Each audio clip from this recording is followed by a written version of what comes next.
Happy New Year. Hi, it's Taylor, Dr. Taylor Burrows here.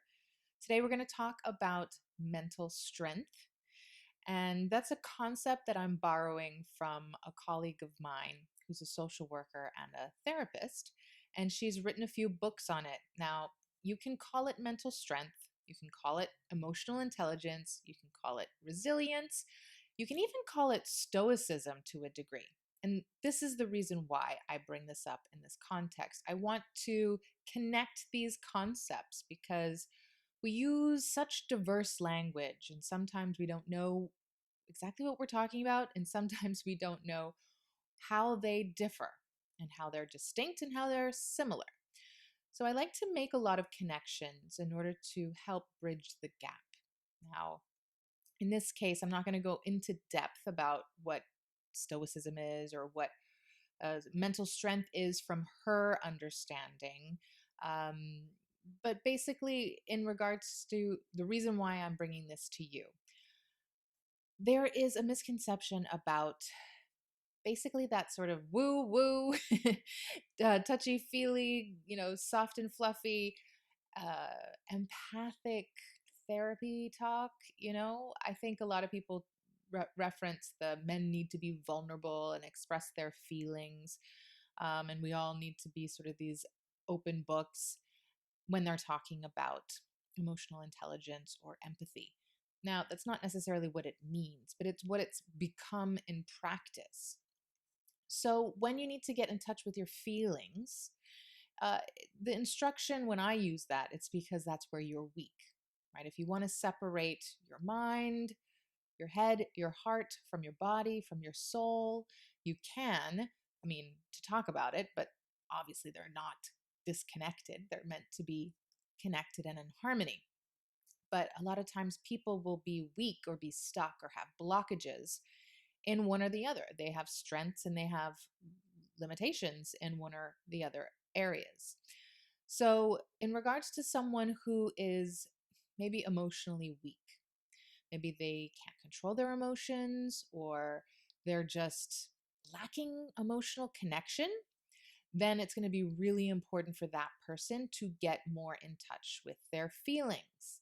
So, the reason why this connects to Stoicism is because Stoicism, the way I understand it anyway, it's about being able to master one's emotions rather than your emotions uh, mastering you and controlling you. So, you're able to think more logically, you're able to reason and you're able to control your behavior based on conscious decision making. And that's an important philosophy to have because it depersonalizes things, but you have to be careful that it doesn't do that too much. Like you don't take it so far that you completely disconnect from emotions and become more of an automaton, robotic. That's not the implication there. The healthy whole person is going to be able to access and connect to emotions, whether they're negative, whether they're positive, neutral, or vulnerable, loving, passion. Those kinds of things are all important in certain situations. So if you cannot access those emotions, you're going to be an incomplete and unhealthy human being. I made a post today, it was a tweet. I said, you can't fix or you can't find an intellectual fix to an emotional problem. Now, it's just a very short tweet, so I know some people are going to be confused by it, but basically, it's not saying that reason or logic or intellectualizing is a bad thing, but you cannot fix an emotional problem with an intellectual solution. And this happens a lot in relationships and vice versa. And I've talked about how my formula for an ideal relationship is 2/3 emotions and 1/3 logic. But I get criticized for being too heavily focused on the logic and reason side of relationships, thinking that I'm very clinical, but I'm not at all. But you cannot discount the logic in relationships, and you absolutely can't discount the emotional in relationships. And so then this comes to the gender issue. A healthy man and a healthy woman is going to have access to all of these elements: the logic, the emotion, the physicality. And so that's why they have to be balanced or integrated, as I like to say. And then when they come together, they're going to be making that unison, that harmony of a complementary whole, right? They're whole people, but they come together and they make more of like a three-dimensional or five-dimensional unit that is even more than the sum of its parts. So if you wanted to look at, generally, stereotypically speaking, the man being more logical and the woman more emotional, that doesn't mean that the man should be without emotions or the woman should be without logic. Absolutely not. They both need to have the right elements in place. So the man will probably be more logical than the woman and the woman more emotional. But again, like the man has to also remember that he probably has certain emotions that he is comfortable with and certain emotions that he's not comfortable with. And he has to learn to navigate them all appropriately. That doesn't mean he needs to be expressing them all the time, but just usually men tend to express anger. And women maybe don't really know how to express anger, so it's not as familiar to them. They might express their emotionality in different ways. But a man who does not have control of his anger is a man who is emotional. It's just the way that it's demonstrated through anger. So men should not be comfortable and okay or complacent with being erratic through anger. You have to learn how to steer your anger, how to harness it, how to communicate it in an appropriate way. Now, that's not to say that there isn't a time and a place to raise your voice or be firm or bold or defiant. Obviously, we want men to be men, but it's not an excuse to rely on that erratically without that conscious direction with reason, if that makes sense now.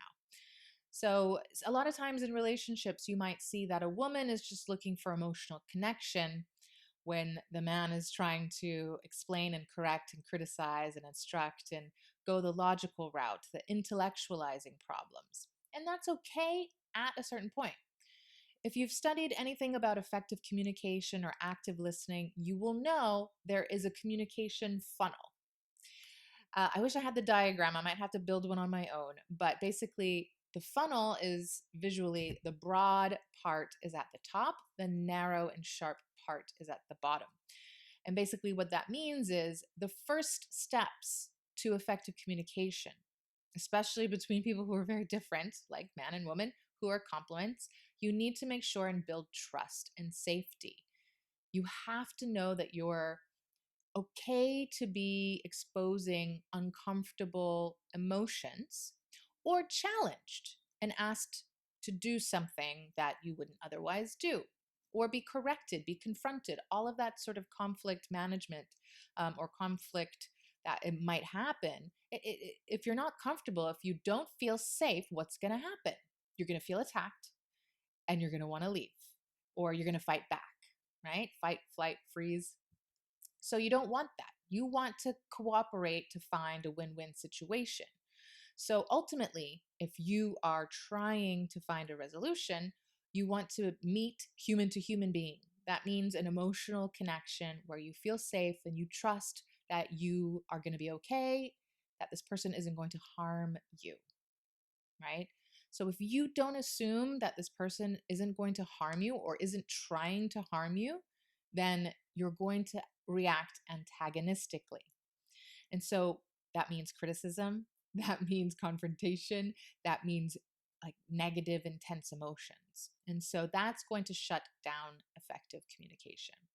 So let's say if you're in a relationship and there's a problem between man and woman and there's a lot of emotions in place because she doesn't feel safe, what do you need to do? You need to reassure her, empathize, support, encourage, make sure that that safety is created first. And then you gradually go down the funnel to the sharper forms of communication. That's more instructional, directive, corrective, and critical. So that's a little snippet on that particular problem, a communication breakdown between emotions and rationality, man and woman. Make sure that you know what kinds of problems you're dealing with. If you're dealing with an intellectual problem, then fix it with intellectual solutions. If you're dealing with an emotional problem, use the emotional solution instead. So, the reason or the way that you know if it's an emotional problem or an intellectual problem may be the tricky part, because you might have your own blind spots. You might have your own biases. If you're coming into the situation focusing on the end result, right? The problem is different for you. So that's why you have to identify the problem first and foremost.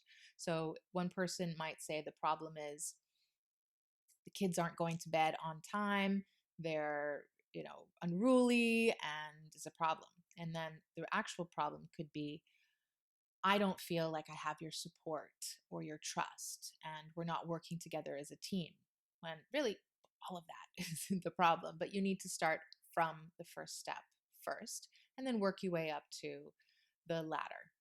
So, the reason why I bring all of this up, I know it's a little bit all over the place, is to just explain to you that in order to have mental strength, you're going to have to learn how to access and connect to appropriately all of those emotions. So, whether they're positive emotions like happiness, excitement, joy, love, um, pride, or if they're more negative like anger or insecurity, neuroses, confusion, despair, you have to be able to identify them and access them, and then deal with them, right? Like, you have to actually let process them. You have to process those emotions appropriately, and also neutrality, like when there's really nothing, no emotion experience, boredom or numbness, like those are emotions too. And also the vulnerability of feeling exposed or transparent or just at risk of being rejected or being hurt in that emotional way by someone you care about, right? Opening yourself up to that type of risk. So, all of those things are important for you to understand about yourself, to know what your motivations are and what your trigger points are. Because if you don't, you start to suppress that. And when you suppress those emotions because they're too uncomfortable to acknowledge, then you're going to respond more emotionally and reactively. And so your behavior is going to look more defensive. So we're not going into defense mechanisms today, but that's definitely where they come up. When your buttons are pushed and you feel triggered, then you will enact those defenses effectively to resolve the problem. So Stoicism talks about that too, about how to control the emotions, to understand them and put them in their place so that you can act appropriately to achieve the goals that you want. And emotional intelligence is the same. Emotional intelligence is about knowing yourself, knowing others, and being able to navigate and negotiate basically what you both want in order to achieve positive outcomes for win-win situations. So it's interesting. We've been talking a lot in my men's group about game theory. And I really think this is a fascinating topic and absolutely helpful and useful in certain circumstances. But it's not something that you can rest your laurels on for every context, because it takes it takes away the human element. For the most part, right? Like, it talks about like exponentially what would be the most effective strategy in order to have like the most fruitful outcome for the world, for people. But it's a theory. It's quite conceptual and abstract. And in the household, when you're dealing with your loved one and your family, you can't overcomplicate things. You really have to simplify and ground yourself in the present moment, in the here and now. You're face to face with the person and not strategize as much as you connect with them. Once you connect with them and you're able to have that reciprocity, like you really feel understood, you really feel seen, you really feel heard, that's true validation, right? Empathic listening. Then you can work together as a team rather than seeing each other as opponents, and create something beautiful together. So you have to master yourself first, and then you can navigate your thoughts, your feelings, and your behaviors. And then you can interact with the people that matter to you more effectively. So it always starts from within, but this is another discussion that I wanted to bring to the table so that you could hear my thoughts about it and maybe contemplate what you need to do, where your weaknesses are and where your strengths are. And I'm happy to help you on any of those things. If you feel that I could be useful to you, you can reach out, leave a comment below. We can have a brief discussion here, or you can request my free 15-minute discovery call. The link's below. And I hope to talk to you soon. Don't forget to subscribe to my channel. Ciao.